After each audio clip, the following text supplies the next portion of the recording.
So we are at Gamescom 2024 and it's Dune Awakening here with a big gameplay reveal, and I'm happy that we have some other developers here to talk to, and maybe you can introduce yourself before we step in. Absolutely. So my name is Jeff Gagné. I'm the World Director on Dune Awakening. So we just talked about the game and the scope of the game, and that you have several companies working with you to make it happen. You're working with Legendary Pictures. You've got the Herbert Estate. You've got external companies like Virtuous Games, Nuclear, Yaga, who are aiding you in developing the game. Can you tell us maybe how many people are potentially working on the game? I cannot say a straight number because I don't even remember it myself, but few hundreds. Like video game development has peaks. You know, at the start you're not that many, at the end you're not that many. But 1 year ago at peak production we were a few hundreds with a big S, and now we're a few hundreds with a smaller S.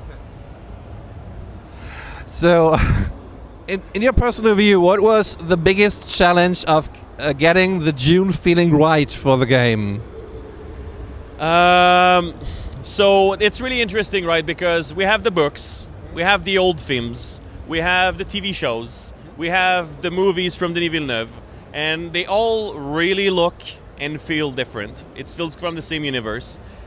So I think the biggest challenge for us was to make sure that, well, first of all, it really felt like Arrakis, right? So the Denis Villeneuve movie are amazing. They're really great, right? And they're really, like, the desert is just sand and rock. There's nothing else, right? So in a game, not that great to explore, right? So for us it was to make sure that we could have different biomes, at least for me as world director, different biomes, different colors, different things, still respecting the fact that we're on a desert with just sand and rock, right? So at least to me that was the biggest challenge, to make sure that it's like we're still in a Dune game when we play it. So approximately how far would it take players to witness the, for example, like more Arizona type desert areas? Is it like far away in the game? Is it something you want to keep for later updates and releases maybe? So we have, like I just said, we have different biomes, right? So the Arizona desert, to some extent it's straight at the beginning, right? Because we have some sort of vegetation in the game, little bushes, little, like, we don't have grass though, you know, and things like that. So there's like, the whole game is more like what Frank Herbert was describing in the books, right? But we also took little opportunity, right, to make a world feel a bit more alive, feel a bit different than what we would expect from the movie after watching the two movies, right? In line with Legendary, you know, to make sure that we don't go too wild and things like that. But yeah, it's there's more bigger, different things later down the line in the game that is gonna launch. Yes, of course. So when many people have seen the movies or read the books, they mainly come up with, okay, it's about war between humans, and then they've got the sandworms. But there's even more fauna on the planet. We got the Kulons that you showcased in the last Dune Awakening Direct. In the gameplay feature, I guess we've seen some bats. There are birds in the game. Are there maybe like other types of animals or fauna you come across which are maybe like a threat to the player, like the D-wolves, for example? Nothing that is threatening the player, no. We sadly we had to make some choices. I would have loved this, but no, there's nothing like, there's no last tiger, for example. Sadly, I would love, but not yet. And well, you had a good list of stuff, but you forgot to talk about Muad'Dib, of course. There's still the desert mouse also in the world, right? That you can do things with that and with them, and I would not spoil too much stuff, but yeah. So there's a lot of little animals that you can find in the world, because that's another thing that people don't really think about. But there's a lot of fauna on Arrakis, right? There's no elephant and things like this, right? But there's the Kulon that are in cities because they don't just walk around in the world. But there's things that people will be able to see in the world that makes the world feel more alive. Nice. So in terms of potential foes and enemies you have to fight in Conan Exiles, you had more the like classic dungeons and boss fights as well. do you have like boss fights or boss enemies in Dune Awakening as well, like very strong fighters or big tanks? We have that, yes. That's not the sad thing, but there's not, like, for your previous question, right? There's no monsters on Arrakis. Yeah. There's the worm. You cannot kill the worm. You cannot, like, you can just die from the worm and escape from it, right? And then we don't touch Shai-Hulud. Shai-Hulud touches you. And from there, yeah, it's humans, and yeah, we have the classic, like, bigger guy with a big armor and a bigger gun, right? So yeah, we have bosses, but it's not like, I don't know, like World of Warcraft giant freaking monster buster like that, right? So, but yes, we have the dungeons, and then yeah, there's a boss at the end. You know, the classic things. So, when creating the character, you are choosing a background, which is unlocking certain dialogue options in the game, and as Joe previously said, it's mainly interesting for players to get into the lore of Dune Awakening and the universe. To what kind of extent are the dialogues having an impact on the gameplay? Is it more like, for example, I run into the base and otherwise I would have fought them and I talked myself out of a situation? Or is it like really like having an impact on the course of the, let's say, main story for you? It's really for the main story and also for side things, because if you go to an NPC base, they will shoot you. Like there's no talk on Arrakis. They just want your blood. For the water, right? But in trade posts and cities, depending on who you talk, depending on your background, you can have different dialogues that will lead to different outcomes. Yeah. That I'm not gonna say more about that without spoiling the good bits. But that's triggering. Great. So as we know, there are politics in the game, which is also like the end game content somehow. And for many people, politics are maybe not that interesting because it's kind of abstract and you don't know the exact rules or the effects you're going to have. You previously teased that you could, for example, have an impact on the taxing of spice.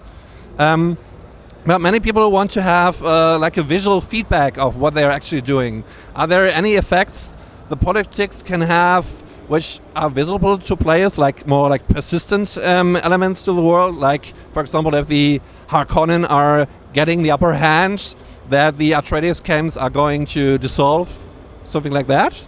That would be a bit extreme. So that's a really good question. I'm trying to think about what could be, without spoiling anything, right? I'm trying to see if there's anything major. I know there's some smaller things, for example, like it's not affecting the world by any mean, but you have specific vendors, for example, that will come for your faction, you know, that is related to the politics when you ally with someone. And there's different things that when you deal with the Landsrad will change how the world behave and how the factions are fighting. Which, yes, there's the tax thing, but there's also other things related to combat and crafting and different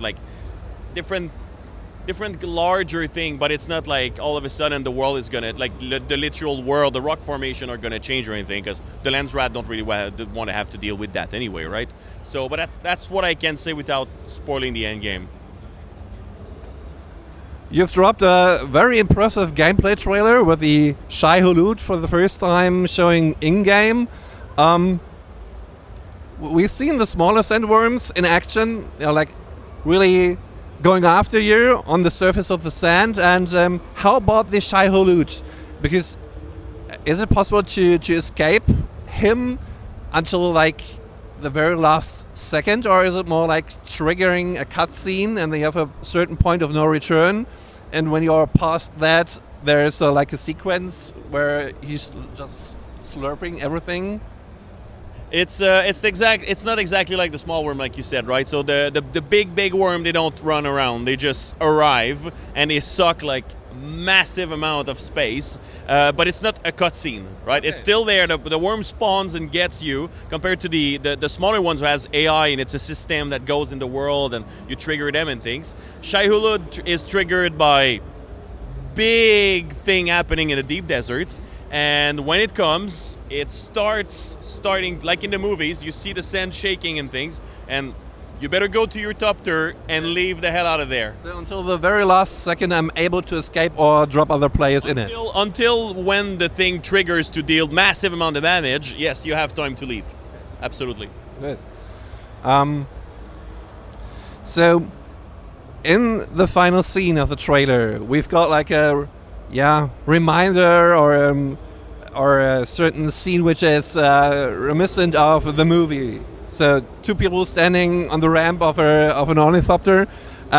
Is it something you just prepared for the trailer, or is it like really possible to physical stand with two people on a ramp and do stuff?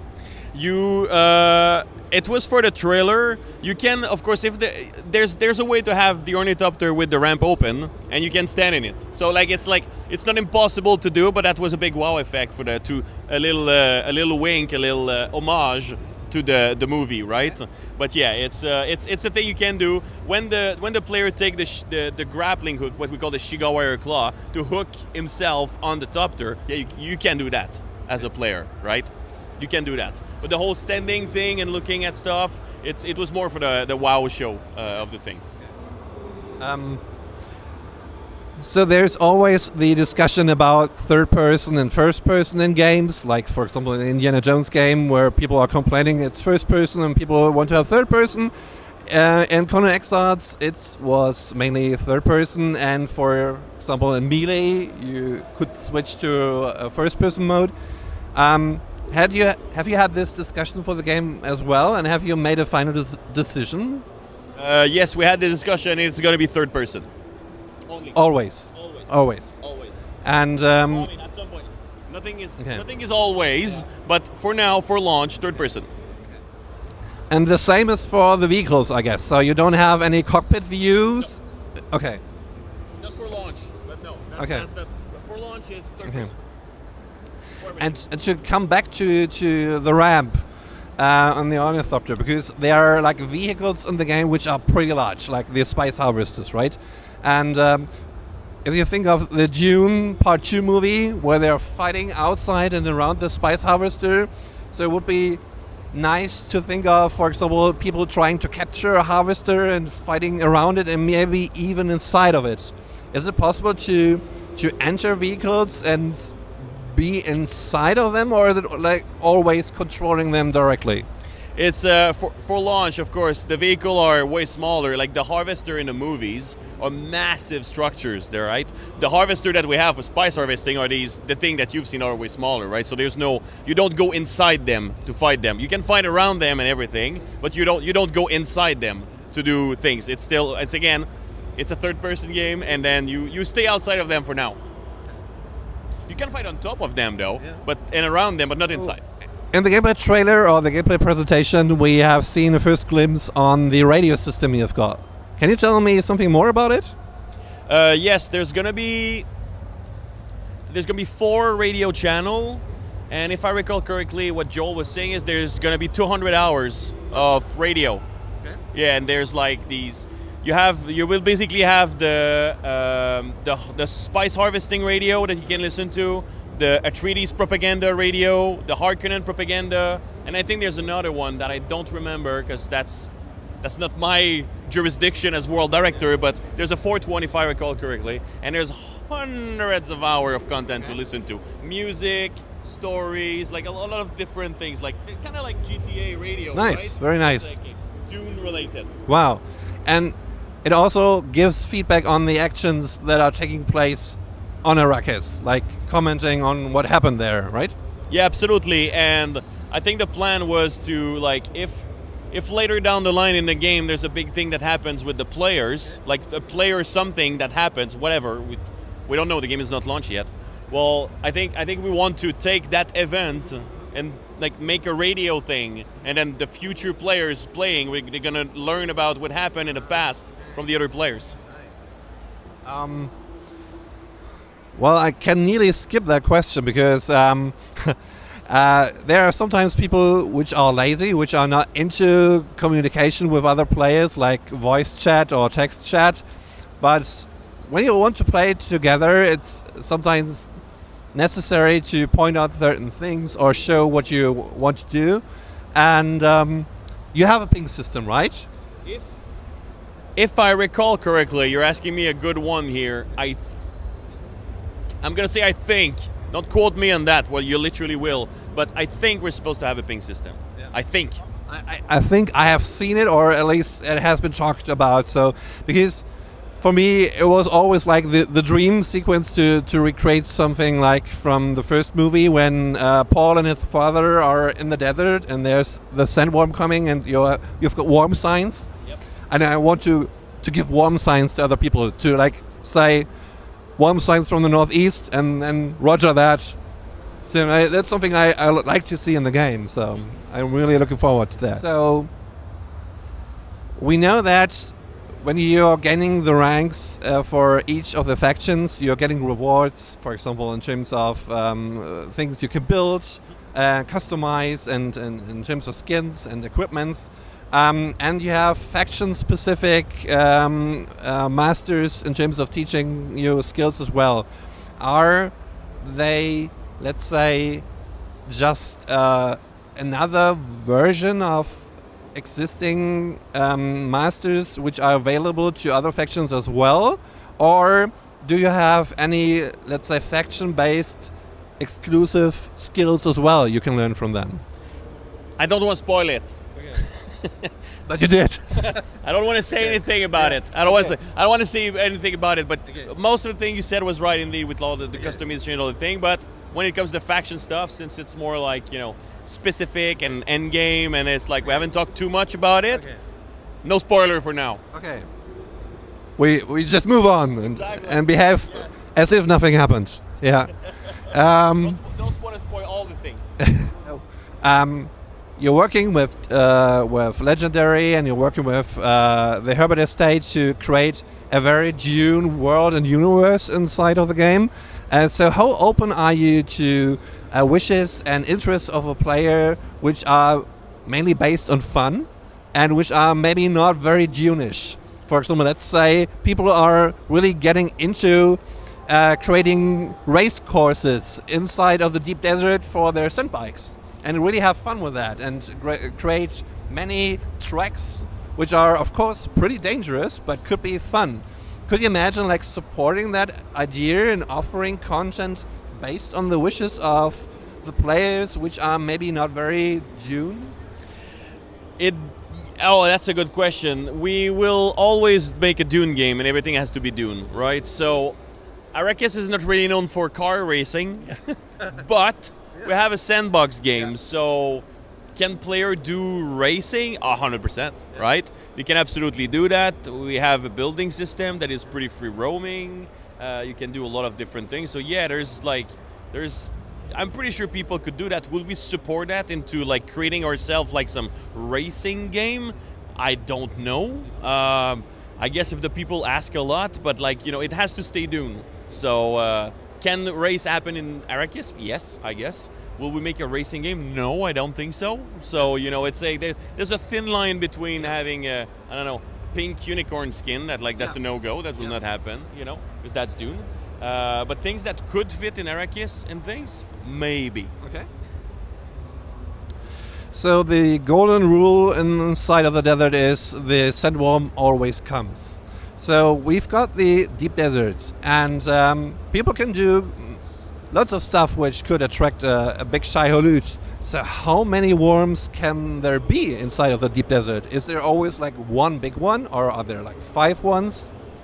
That's a really good question, because I don't think we've ever tried to summon more than one Shai-Hulud. I'm pretty sure it's possible to have more than one. I cannot say if there will be more than one or if there's just one, but like that thing is so big. But the thing is that we can have one Shai-Hulud and a lot of smaller worm also. Yeah. There's a lot of worm in the deep desert. Like there's a lot of it. But worm are super territorial, right? Mm-hmm. So even in the Haga Basin, worm don't cross they have territories that the player don't see, and they don't cross it. They just they want to stay there in their own things, because worm kill each other, right? So, but in the deep desert, there's a lot of worms. So I'm pretty sure players will be able to do a lot of crazy things that will summon like all the worms, and then I don't know. We'll see what happens. Doing a parade or something. Yeah. Exactly, a worm parade. 100%. When I want to build something, what are the limitations in terms of creating a base inside of the worlds? What do I have to look after? So you need to place a sub-5 console at first for the people who have maybe never heard about anything about the game, which helps you, allows you to claim a plot of land on the planet. and then that sub-fief has an area that you can build in. You cannot build outside of that. There's a way to expand that thing for certain amount of resources, and then you can have you can build as you want with different building kits that you can gain in the game. We have a stability system, so you cannot have this massive tower on a toothpick. You know, everything is gonna break, and you have to pay taxes. So the bigger the base, the more the taxes. You know, of course, you have to think about that. And what else? I can think about the buildings. How close can buildings from different players be together? Can I create, for example, like an outpost with having small like bases next to each other? So you have to place a sub-fief, and you have a maximum of them that you can put in the world. So as long as you can place a sub-fief, I can place a sub-fief next to you. I cannot overlap my area with yours. So the size of the area is pretty big. And then as long as we don't overlap each other, we can have our things next to each other, no problem. And if you want to make outposts, well, you have a maximum of sub-fief console that you can place. So with that in mind, you have to think about, well, if I want to make a new outpost, maybe I have to destroy one that I had before, right? To make sure that basically we don't want the players to just overload the world with buildings, right? That's the limitation that we have. Okay. So imagine we have like, let's say 4 players in Haga Basin, and each of the 4 players funds a guild and builds a guild base, and each of that guilds has like 40 members. So we have 200 guild members in Haga Basin. What is happening then? Are you going to instance the bases of each of the guilds, or is it like no problem at all? Each of the base will be able to live in there, but we have a maximum of 40-ish player in the Haga Basin, right? So if everyone want to log at the same time, they will not be able to, of course, because there's a maximum number of players. But the Haga Basin, let's say, when you start a game, you choose a dimension, right? So if these 4 guilds make a guild with 40 players in the same server, right? So that's gonna be quite a lot of players, and they all have their base in there, and there's no problem. But of course, there's a server capacity maximum, so not everyone will be able to, but literally play in the same Haga Basin at the same time. So, are you going to, let's say, instance some of the people elsewhere then, or do you have like a preference of, like, let's say, guild people to stick together? I think we're supposed to have a queue system to be able to log in if the server is at max capacity. You can always go to the other places though. So let's say you cannot go to the Haga Basin because, I don't know, something is full, whatever. Well, you can go to the Deep Desert, you can go to Arrakis, you can go to different place, and then there's a space for you, and then you can go in, right? But we will not have any phasing. And then if you choose to go on Haga Basin Dimension 0, you will always be in Haga Basin Dimension 0. Okay. And the other guild, same thing. So, for example, let's imagine I'm on vacation and I return home and I haven't played for a long time, and I'm logging in at 1 o'clock in the morning. No one from my guild is online, and I want to get into the action. I want to go to the Deep Desert. I want to join the faction wars. What can I do? What can I do to find other players to join like faction-based stuff, or to access content in the Deep Desert? How I get into the other groups or squads or something? Well, you would have to literally go to the Deep Desert with your ornithopter and try to find people there, basically. So you don't have like something like a search option, like a looking for group option so far in the game? That is a really good question, and I'm not sure.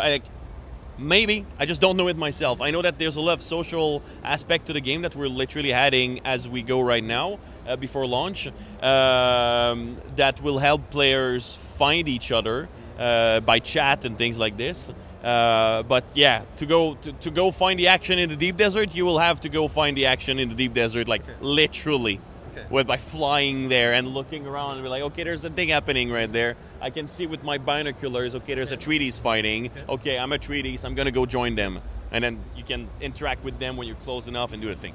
So, and if you have like the big faction wars, like Atreides versus Harkonnen, you have to probably use like a faction chat to coordinate people, because they are not like squads and sub squads, for example. Because I remember there was a game back then. I don't know if you know, like MAC, which is a massive action game on PlayStation, which was actually pretty cool because you had large factions and then battalions and squads and sub-squads, and depending on the hierarchy, you're able to deploy troops and call actions. That's not so far in the game, right?